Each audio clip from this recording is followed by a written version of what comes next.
दिल के करीब दोस्तों, टारगेट विद पार्थ में आप सबका स्वागत और अभिनंदन है। आज हम लोग दिसंबर महीने के करंट अफेयर्स की दूसरी वीडियो जो है वो करने जा रहे हैं और इसी तरह से हौले-हौले छोटी-छोटी वीडियोज़ के ज़रिए हम लोग पूरा दिसंबर महीना कंप्लीट कर लेंगे और इसी तरह से अगर आप देखते रहे तो हौले-हौले करंट अफेयर से आपको प्यार भी हो जाएगा। तो वीडियो को अंत तक देखना, नए हो तो सब्सक्राइब करो। चलो तो गाड़ी आगे बढ़ाते हैं। झारखंड झारखंड में क्या हुआ है दोस्तों, स्थानीय उम्मीदवारों को निजी क्षेत्र में नौकरी के लिए 75% आरक्षण का प्रावधान किया गया है कानून बनाकर। अभी का है, चर्चा में रहा है दिसंबर महीने में कि झारखंड हाई कोर्ट ने कानून के क्रियान्वयन पर अस्थायी रोक लगा दी। तो याद रखिएगा, पहला फैक्ट ये हो गया कि 75% आरक्षण और दूसरा हो गया है कि अस्थायी रोक लगा दी है। और किस क्षेत्र में नौकरी पर आरक्षण, तो निजी क्षेत्र। उत्तराखंड की बात करें, यूके की बात करें, तो पहली वाइन उत्पादन इकाई की स्थापना उत्तराखंड ने कर दी है। उद्देश्य क्या है? वाइन पर्यटन को बढ़ावा देना। व्यापक योग नीति की घोषणा भी उत्तराखंड ने की है। योग पर्यटन को बढ़ावा देना इसका उद्देश्य है। पुलिस महानिदेशकों का सम्मेलन राष्ट्रीय स्तर पर 59वें क्रम का है और 29 नवंबर से 1 दिसंबर 2024 तक हुआ है। कहाँ पर हुआ है? भुवनेश्वर में हुआ है। और यहीं पर क्या हुआ है? BDS का भी आयोजन यहीं पर हुआ है, भारतीय प्रवासी दिवस, BPD। इसको संबोधित किसने किया? तो प्रधानमंत्री मोदी जी ने संबोधित किया है। इंपॉर्टेंट है। 59 और 29 दोनों में उ लगा हुआ है, इस तरह से उन लगा हुआ है, दोनों के उच्चारण में देखिए उन लगा हुआ है, तो ऐसे जोड़ के याद रखिएगा। शासन आपल्यादारी महाराष्ट्र सरकार की पहल है। मराठी में ये योजना का नाम रखा गया है, पहल का नाम रखा गया है। इसका हिंदी में अर्थ होता है सरकार आपके द्वार। मतलब जो सरकारी योजनाएं हैं उनके लाभ जो हैं दरवाजे पर ही मिलने लगेंगे नागरिकों को।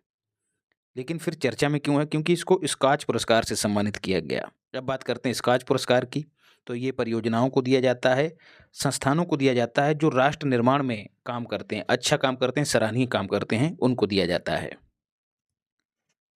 स्थापना इसकी समीर कोचर ने की थी। समीर कोचर का इंग्लिश रूपांतरण इस तरह से होगा, समीर कोचर, और इसी समीर का एस और कोचर का कोच लेकर पूरे स्कॉच का नाम रखा गया है। तो ये एक समूह है। 1997 में समीर कोचर ने स्थापना की थी। 2003 से ये पहली बार देना प्रारंभ किया गया और पिछली वीडियो में आपको बताया था कि प्रवासी भारतीय दिवस भी पहली बार 2003 में ही दिया गया। तो स्कॉच पुरस्कार और प्रवासी भारतीय दिवस पुरस्कार दोनों एक साथ शुरू हुए हैं। प्रदाता कौन है? Skoch group. याद रखिएगा, ये भारतीय ग्रुप है, कोई इंटरनेशनल ग्रुप नहीं है। तो मजा आ रहा हो तो लाइक करो यार। मेखगांग फेस्टिवल 2024। मेखगांग में लगा हुआ है और में किस में लगा होता है? मेघालय में भी। तो ऐसे जोड़ लेना, काम हो जाएगा। मेखगांग मेघालय में होने वाला एक सांस्कृतिक समारोह है। गारो पहाड़ियों में इसका आयोजन किया जाता है। टोटो जल विद्युत परियोजना, कैबिनेट ने इसमें 1750 करोड़ के निवेश को मंजूरी दे दी है। सवाल दूसरा बन सकता है कि ये योजना कहाँ स्थापित की जा रही है? परियोजना अरुणाचल प्रदेश में। किस नदी पर स्थापित की जा रही है? तो सियांग नदी पर स्थापित की जा रही है। ये ब्रह्मपुत्र की उपनदी है, तो जो ब्रह्मपुत्र नदी है उसी से निकली हुई एक नदी है सियांग नदी। 400 million dreams report most important है भैया। 23 दिसंबर 2024 को ये रिपोर्ट जारी की गई। अगला सवाल, रिपोर्ट जारी किसने करी है? तो प्रधानमंत्री आर्थिक सलाहकार परिषद, जो प्रधानमंत्री की आर्थिक सलाहकार परिषद है, इकोनॉमिक एडवाइजरी काउंसिल, उसने जारी की है। और इसमें आंतरिक प्रवास पर प्रकाश डाला गया है। आंतरिक प्रवास मतलब देश में ही एक राज्य से दूसरे राज्य में काम की तलाश में या बेहतर सुविधाओं की तलाश में या प्राकृतिक आपदाओं से पीड़ित होकर कहीं सही सुरक्षित राज्य में रहने के लिए प्रवास आंतरिक प्रवास के जरिए रखा जाता है। तो कहा गया है कि जो 2011 में जो जनगणना थी उसके अनुसार 45 करोड़ प्रवास हुआ करता था, वो 2023 में घटकर मात्र 40 करोड़ लोग ही अब एक राज्य से दूसरे राज्य में जाते हैं। परसेंटेज की बात करें तो 38% से घटकर 29% हो गया है। मोटा मोटी 10% की कमी हुई है, याद रखिएगा। प्रवास का मार्ग कौन सा है? मतलब यूपी और बिहार से सर्वाधिक लोग कहाँ जाते हैं? दिल्ली। और गुजरात से कहाँ जाते हैं? महाराष्ट्र। तो प्रवास का मार्ग मतलब कहाँ से कहाँ जा रहे हैं लोग। प्रवास में सर्वाधिक वृद्धि कहाँ देखी गई? मतलब किन राज्यों में सर्वाधिक लोग गए हैं? तो वेस्ट बंगाल, राजस्थान और कर्नाटक। सबसे कमी कहाँ हुई है? तो महाराष्ट्र और आंध्र प्रदेश, यहाँ सबसे कम लोग गए हैं। अब बात करते हैं जीडी बिड़ला पुरस्कार की। पी का मतलब पुरस्कार है। प्रोफेसर जैकब जॉर्ज को दिया गया, किस क्रम का है? 34वें क्रम का है। योगदान, किस क्षेत्र में योगदान के लिए दिया जाता है? तो सुपर मॉलिक्यूलर केमिस्ट्री के क्षेत्र में इन्होंने जो अच्छा काम किया उसको सराहने के लिए यह पुरस्कार दिया गया। और ये पुरस्कार 50 वर्ष से कम आयु के वैज्ञानिकों को दिया जाता है। याद रखिएगा, वैज्ञानिकों को दिया जाता है, वो भी 50 साल से कम उम्र के। 5 लाख रुपए और प्रशस्ति पत्र दिया जाता है। व्यास सम्मान की बात करें तो सूर्यवाला को दिया गया, 34वें क्रम का ये भी है। तो जीडी बिड़ला और व्यास दोनों 34वें क्रम के हैं। रचना का नाम क्या है? कौन देश को बासी। प्रदाता कौन है? के बिड़ला फाउंडेशन। इसमें 4 लाख रुपए इनामी राशि रहती है। पहला व्यास सम्मान रामविलास शर्मा को दिया गया था। तो ये इधर जैकब जॉर्ज हो गए हैं, जीडी बिड़ला पुरस्कार, और एक और हैं जॉर्ज जैकब, इनको भी देख लीजिए नहीं तो कंफ्यूज हो जाएंगे। ये जॉर्ज जैकब हैं, लेकिन इनका पूरा नाम है जॉर्ज जैकब कूवाकर। ये भारतीय पादरी हैं, केरल के हैं। अभी क्यों चर्चा में रहे हैं? क्योंकि पोप फ्रांसिस ने इन्हें कार्डिनल नियुक्त किया है। पोप फ्रांसिस मतलब दुनिया भर के ईसाइयों का जो सर्वोच्च धार्मिक नेता होता है, एक तरह से कहें तो वो पोप होता है। तो पोप से ठीक नीचे का पद है कार्डिनल। तो उस पद पर जॉर्ज जैकब कूवाकर जो है वो आसीन हो गए हैं, चुने गए हैं उसके लिए। और मोदी जी ने बधाई इनको प्रेषित की है। तो जॉर्ज जैकब और जैकब जॉर्ज दोनों को याद रखिएगा। टॉम क्रूज की बात करें तो अमेरिकी नौसेना का प्रतिष्ठित लोक सेवा पुरस्कार इनको दिया गया। हॉलीवुड स्टार हैं और फिल्मों के जरिए इन्होंने सेना के प्रति लोगों में जागरूकता उत्पन्न की और सम्मान को बढ़ावा दिया। जैसे अपने बॉर्डर फिल्म है, तो सनी देओल को ऐसा ही अगर पुरस्कार दिया जाए तो आप समझ सकते हैं। तो टॉम क्रूज को इसीलिए यह पुरस्कार दिया गया। राष्ट्रीय पंचायत पुरस्कार 11 दिसंबर को दिया गया, विज्ञान भवन में दिया गया। वाई द्रौपदी मुर्मू, 45 पंचायतों को दिया गया। तो आपको क्या याद रखना है? संख्या दिया किसने? राष्ट्रपति ने। यह भी आपको याद रखना है। काहे के लिए दिया है? तो सतत और समावेशी विकास को बढ़ावा देने के लिए। सर्वाधिक पुरस्कार किन राज्यों को दिए गए हैं? मैक्सिमम पुरस्कार तो त्रिपुरा और Odisha. Golden royal Bengal tiger पुरस्कार कर्नाटका नहीं, कोलकाता अंतर्राष्ट्रीय फिल्म फेस्टिवल में दिए गए। बुल्गारिया की एक फिल्म है स्टेट डोटो, जिसका हिंदी तर्जुमा जो है वो तरीका होता है, इसी के लिए यह पुरस्कार दिया गया। तो रॉयल बंगाल टाइगर पुरस्कार किसे दिया गया? बुल्गारिया। देश का नाम भी याद रखना है और उसकी फिल्म को भी याद रखना, स्टेट डोटो, इसको दिया गया है। ऑप्शन में पर्यावरण भी रहेगा तो भ्रमित मत हो जाना। टर्नर पुरस्कार की बात करें तो चित्रकला के क्षेत्र में दिया जाता है, ब्रिटेन के द्वारा दिया जाता है और जसलीन कौर को दिया गया। इंदिरा गांधी शांति निशस्त्रीकरण और विकास पुरस्कार, पी का मतलब पुरस्कार है, समझ जाइएगा। ये इंदिरा गांधी मेमोरियल ट्रस्ट के द्वारा दिया जाता है। मिशेल बैचलेट को दिया गया, जो कि चिली की पूर्व राष्ट्रपति हैं। चिली की कैपिटल क्या है? सेंटियागो। चिली मतलब मिर्च, और मिर्च खा के आदमी क्या हो जाता है? सेंटी हो जाता है। ऐसे जोड़ के याद रखिएगा। जॉर्ज जैकब अभी हम लोग पढ़ ही चुके हैं। वेब्स 2025 इंपॉर्टेंट है दोस्त, इसकी फुल फॉर्म भी रट लो। World audio visual entertainment summit. नाम से ही जाहिर है कि इसका काम क्या होगा। 5 से 9 फरवरी 2025 के बीच इसका आयोजन होगा, नई दिल्ली में होगा। दुनिया के कलाकार, रचनाकार और जो क्रिएटर वगैरह हैं उन सबको बुलाया जा रहा है और एक मंच के रूप में ये काम करेगा। मोदी जी ने अपने मन की बात में इसका जिक्र किया है। कई तारीख को? तो 29 दिसंबर 2024 को। यदि ये भी पूछ लिया जाए कि 2024 की लास्ट मन की बात मोदी जी ने किस दिन की, तो ये भी याद रखना 29 दिसंबर को। तो इसमें जिक्र किया और कहा है, इसी दौरान ये भी कहा कि राज कपूर और मोहम्मद रफ़ी, इन दोनों की 100वीं जयंती है, तो श्रद्धांजलि भी मोदी जी ने प्रेषित की। इंडिया को एशिया प्रशांत क्षेत्र हेतु गुड प्रैक्टिस अवार्ड्स 2024 से सम्मानित किया गया। एक फैक्ट है, इसको जहन में डाले रखिएगा। Film fair OTT award 2024 Mumbai में इनका वितरण हुआ। 5वें क्रम के हैं, 1 दिसंबर को ये दिए गए। सर्वश्रेष्ठ फिल्म का पुरस्कार अमर सिंह चमकीला।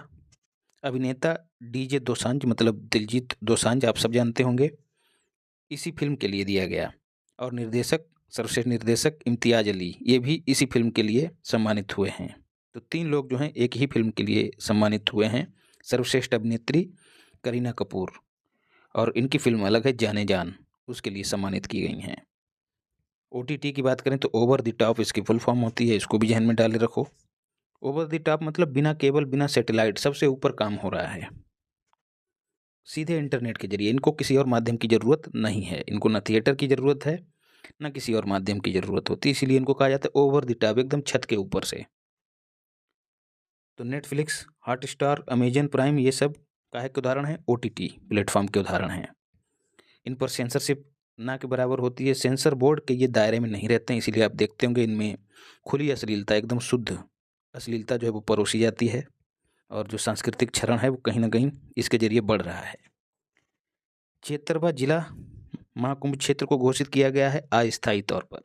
अब इतना बड़ा जिला है यार, 40 करोड़ श्रद्धालु आने का अनुमान है पूरा का पूरा, और इसमें अगर कोई अनहोनी होती है तो कहाँ थानों के चक्कर लगाएगा आदमी, कैसे पहुँचेगा, बाहर की पुलिस, प्रयागराज की पुलिस कैसे जाके खोजेगी? तो इन सब समस्याओं से निजात पाने के लिए एक अलग से प्रशासनिक बॉडी बनाई गई है जिले के रूप में। 1 दिसंबर 2024 को गठित किया गया। प्रयागराज डिवीजन में इस समय कुल 5 जिले हो गए हैं, प्रयागराज, प्रतापगढ़, कौशाम्बी, फतेहपुर और महाकुंभ 5वां हो गया है। प्रशासनिक सहूलियत को बढ़ावा देने के लिए इसको गठित किया गया है, और इसके DM कौन बनाए गए हैं ये भी याद रखिएगा, विजय किरण आनंद, और IPS कौन है? राजेश द्विवेदी। दोनों नामों को याद रखिएगा। अगली बहुत महत्वपूर्ण खबर है KBLP, Ken Betwa link project, इसकी फुल फॉर्म है। 25 दिसंबर 2024 को मोदी जी ने खजुराहो में इसका शिलान्यास किया। खजुराहो मंदिरों वाले परिसर में इसका उद्घाटन किया। 2008 में इसे राष्ट्रीय परियोजना घोषित किया गया था। अब आपको बताना है कि खजुराहो मंदिरों का निर्माण किस वंश के शासकों ने कराया था। समझौता कब हुआ यार? 22 मार्च 2021 को। किसके किसके बीच? केंद्र सरकार, मध्य प्रदेश सरकार और UP सरकार। त्रिपक्षीय समझौता है। अब इसको देख लेते हैं। इसमें क्या होगा? गंगा तो इधर हो गई, गंगा की सहायक है यमुना, और यमुना की सहायक 2 नदियां हैं, के बेतवा और केन। वैसे मैं CSBK करके आपको ट्रिक बताता हूँ, चंबल, सिंध, बेतवा, केन। CSBK मतलब यमुना की सहायक नदियां हैं। तो बेतवा और केन यमुना की सहायक नदियां हैं। बेतवा मध्य प्रदेश के रायसेन से निकलती है, ठीक है, और ये निकलकर हमीरपुर में यमुना से मिलती है, UP के हमीरपुर में, याद रखिएगा। केन की बात करें तो ये मध्य प्रदेश के कटनी से निकलती है, कैमूर पहाड़ियों से, ये बांदा में आके यमुना से मिल जाती है, तो मिलन स्थल भी याद रखिएगा।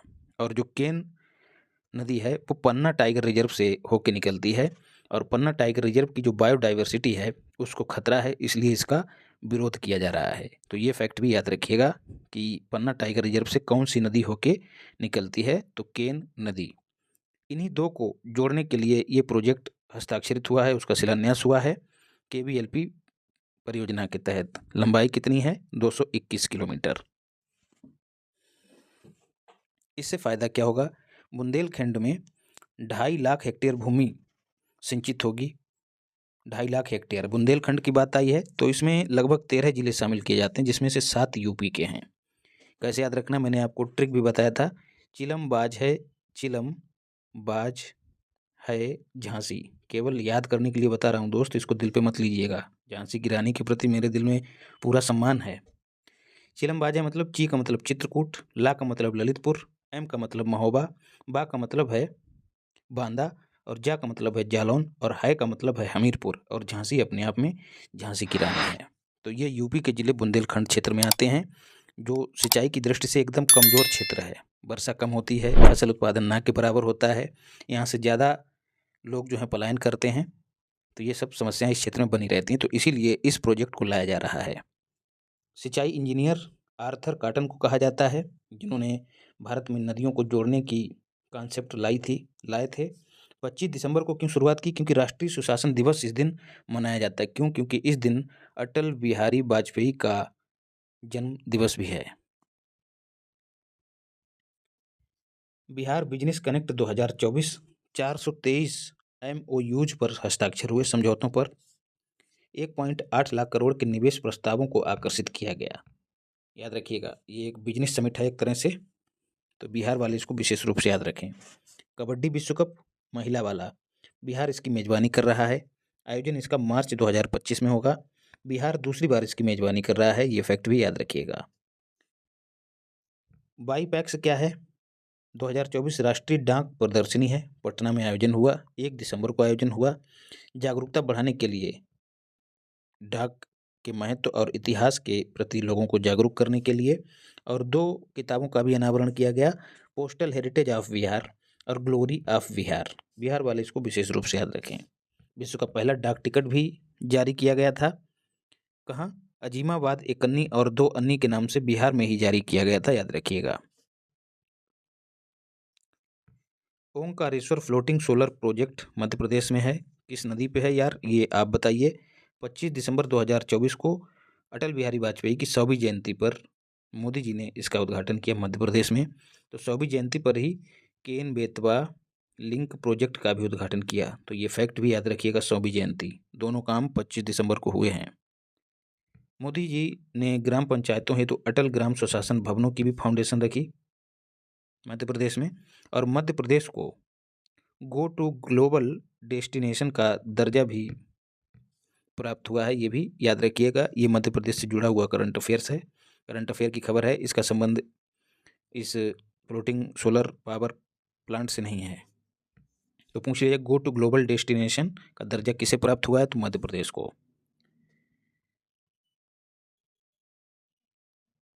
नाबार्ड की बात करें तो बिहार को ग्रामीण सड़क परियोजना हेतु 155 करोड़ रुपए के ऋण को मंजूरी दे दी है नाबार्ड ने।